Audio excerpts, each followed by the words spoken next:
जर शासनानं या ठिकाणी हे जर केलं नाही तर याच्यापेक्षा सुद्धा तीव्र आंदोलनाला शासनाला सामोरं जावं लागेल. धन्यवाद.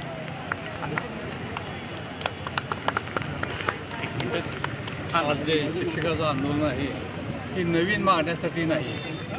मागण्या झाले ते मान्य केले शासनानं 20%, 40%, आता 60%, 80% देऊ म्हणतोय, पण दिलं नाही. आज तका दिलं नाही. अधिवेशनमध्ये आम्ही सगळ्या शिक्षक पद्धतीने दंगा केला. त्यांनी म्हणजे देतो आम्ही आणि आम्हाला लगेच जेव्हा काढायचं आहे काढतो म्हणले, पण आज तका जेव्हा निघालेलं नाही. आणखी एक आपला हल्ला असा केला त्यांनी की बाबा मी हे हेडमास्टर 105 शाळा उद्याचा हेडमास्टर होता, आता 150 केला आहे. त्यामुळे आम्ही सगळ्यांनी दंगा केला. 150 त्या शाळेला हेडमास्टर मिळू शकत नाही आणि हेडमास्टर नाही मिळालं, कॅप्टन नसल्यावर शाळा चालू शकत नाही, शिक्षक चालू शकत, टीप चालू शकत नाही. त्यामुळे ती पटले म्हणले. आम्ही आता पुन्हा दिले आम्ही आयुक्ताकडं आणि पुन्हा त्यांचा रिपोर्ट घेतो आणि तुमच्या मागण्या कशा मान्य होतील बघूया. म्हणजे प्रत्येक गोष्टीला आंदोलन आणलं, हल्ला म्हणजे शिक्षक हा महत्त्वाचा घटक आहे.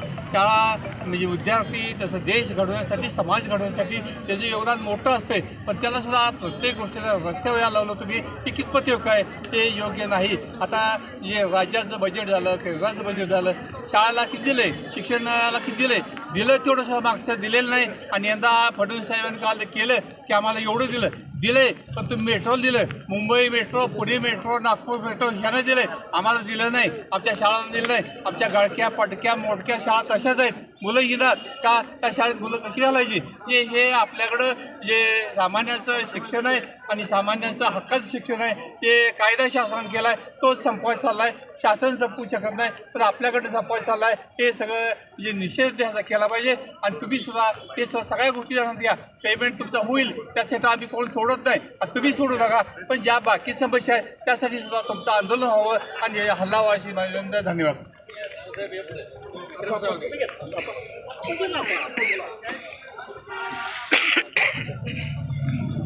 आज राज्य कायम नांदानी शाळा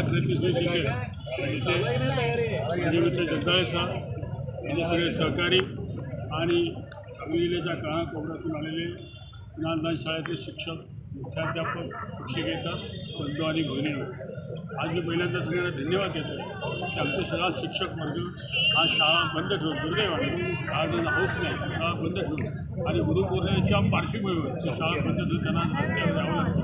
उभ्या पावसामध्ये गेले 3 तास हे सगळे भिजत आपल्या पोटाच्या प्रश्नासाठी रस्त्यावर येत आहेत.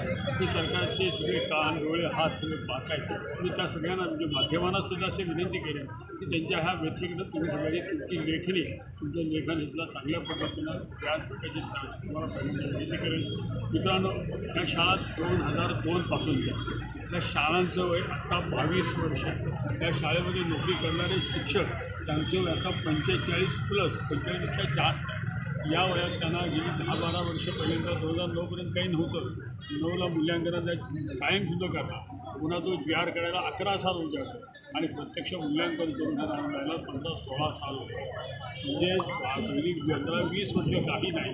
आणि त्यानंतरसुद्धा अशा चाचकाठी घडल्या की पहिल्यांदा विहित वयोमानानुसार म्हणजे पहिल्या वर्षी 20%, पुन्हा 40%, पुढच्या वर्षी 60%, त्यालासुद्धा इतक्या चाचकाठी घडल्या की यातली कोणती शाळा आता 100% अनुदानाला पात्र होऊन देखील त्या जाचक अटीत सगळ्या शाळा आखडले आणि म्हणून आता त्या फक्त 20%, 40% घेत आहेत. ते बरेच शिक्षक सेवानिवृत्त झाले आणि त्यांना काही मिळाले नाही.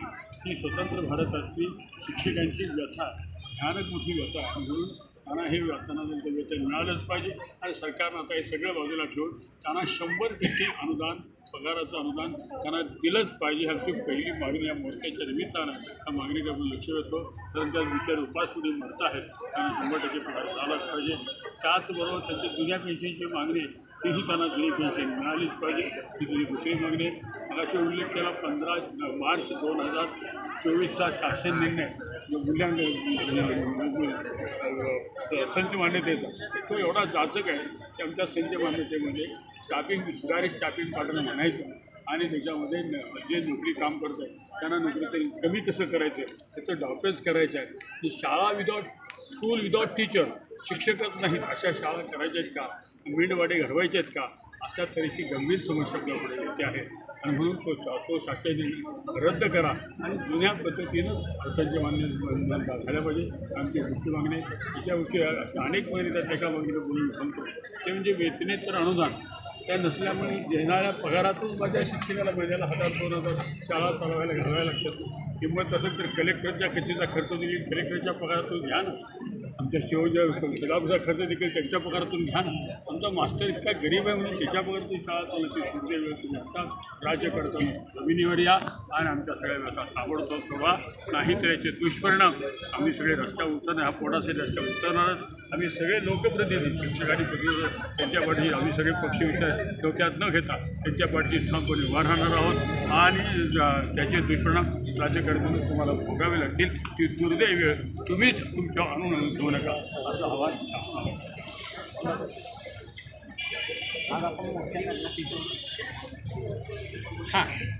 आज सांगली जिल्हाधिकारी कार्यालय कायमस्वरूपी विनाअनुदान शाळांच्या शिक्षकांच्या ज्यांनी नेतृत्व केले ते जगदाळे सर, जे आमचे विधानसभेतले आमदार आहेत सन्माननीय जयंत आसगावकर सर, ज्येष्ठ नेते आणि माझे आमदार सन्माननीय अण्णा, त्याचबरोबर माजी आमदार साळुंके सर यांच्या नेतृत्वानं आज जिल्हाधिकारी कार्यालयावर यातील मोठ्या प्रमाणावर विनाअनुदान कायमस्वरूपी शिक्षकांच्या माध्यमातून आज जो आंदोलन केलं, आज या आंदोलनाच्या माध्यमातून मी एवढंच सांगेन शासनाला की जे भारत देशाची आज 2 पिढ्या घडवण्याची जबाबदारी ज्या शिक्षकांच्यावर आहे, खरं तर त्या शिक्षकांच्या ज्या अडीअडचणी आहेत त्यांना जे अनुदान हे मिळालंच पाहिजे ही आमची प्रमुख मागणी आहे. त्याचबरोबर ज्या पद्धतीनं जत तालुक्याचा जर विचार केला तर जत तालुका भौगोलिकदृष्ट्या सगळ्यात मोठा तालुका आणि त्याचबरोबर कायमस्वरूपी दुष्काळी तालुका आहे आणि सगळ्यात सांगली जिल्ह्यात जवळजवळ 22 विनाअनुदानित शाळा आज या निमित्तानं आमच्या तालुक्यात आहे. खऱ्या अर्थानं जो आमची एवढीच या निमित्तानं मागणी आहे की ज्या पद्धतीनं 2 पिढ्या घडवायचं, ज्याच्या हातात ज्या विद्यार्थ्याच्या भविष्य घडवण्याचं काम हे शिक्षक करतायत आणि या शिक्षकांना 100% अनुदान हे मिळालंच पाहिजे हे या निमित्तानं आम्ही माझी महापौर संगीता खोतानी पाठीवर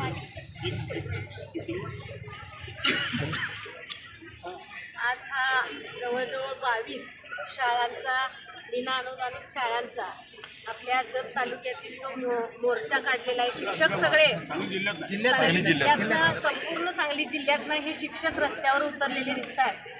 खऱ्या अर्थानं या आपल्या आजपर्यंतच्या पिढ्या घडवण्याचं काम आणि इथून पुढच्या काळामध्ये पिढ्या घडवण्याचं काम जे प्रामुख्यानं कोण करत असेल तर ही शिक्षक लोक करत आहेत. पहिला गुरु ही आपली आई असते, परंतु पूर्ण ह्या आयुष्यामध्ये आपल्या पायावर उभारण्यासाठी जे शिक्षकांच्या माध्यमातून त्यांना ज्ञान दिलं गेलं जातं आणि ह्या ज्ञानाचा पाया मजबूत करण्याचं काम ही शिक्षक लोक करतायत आणि त्यांचे जे प्रश्न आहेत आज त्यांचे प्रश्न घेऊन त्यांना रस्त्यावर उतरावं लागलेलं आहे. खऱ्या अर्थाने ह्यांचे प्रश्न मिटवण्यासाठी अनेक वेळा प्रयत्न झालेले आहेत, अनेक वेळा मोर्चे झालेले आहेत आणि या विषयाशी आम्ही सहमत असून शासनानं सुद्धा यांचे प्रश्न लवकरात लवकर सोडवावेत. कारण विनाअनुदानित शाळेत काम करणं म्हणजे शिक्षकांची तारेवरची कसरत असते. विनाअनुदानित शाळेमध्ये फारसं फी पण घेता येत नाही आणि त्यांना पगार पण जास्त देता येत नाही आहे. सर्वसामान्य कुटुंबामधली मुलं ज्या वेळेला शाळेत येतात त्यावेळेला 2,000 फी असेल तर 1,000 रुपये फीमध्ये त्यांना शिकवावं लागतं. अशा परिस्थितीमध्ये ह्या शिक्षकांचे जे प्रश्न आहेत हे ज्वलंत प्रश्न आहेत आणि हे प्रश्न सोडवण्याकडं नक्कीच शासनानं लक्ष द्यावं अशी आमची मागणी आहे आणि त्याचबरोबर सर्व ह्या शिक्षकांना आमचा पूर्णपणे पाठिंबा आहे. धन्यवाद. 1-2 मिनिटं थांबा.